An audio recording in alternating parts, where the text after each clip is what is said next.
We proceed with the exercise and they comment that when going to pay, as it is the first day of the sales, something we did not know, the balance is reduced by 10%. Very interesting. To have all the case conveniently reflected in the spreadsheet.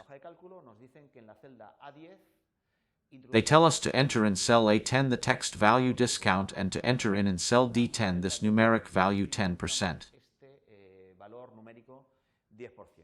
In such a way that after we can use it to calculate the total amount of the purchase. We go to our spreadsheet, and they tell us that.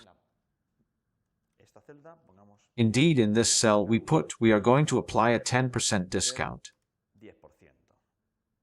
We introduce these values in the cells that they have indicated. Then what we have to do is calculate the new value of what we have to pay. What do we have to pay? Because it's not going to be 569.60 euros. In this case, we are going to pay this quantity discounted by 10%. What is 10% of this quantity? Well, in the most logical position in the table, which will be here. And in this cell here we put that the discount, this 10% applied to amount, what is it going to be? Well, it will be this quantity multiplied by 10%. We do not have to divide by 10 since 10% is already a quantity that it has a percentage. It is a quantity that is already divided by 100.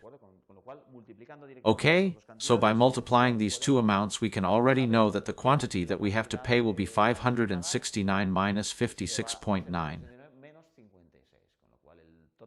The total we could put here to build the spreadsheet consistently will be the difference between 569 minus 56.9.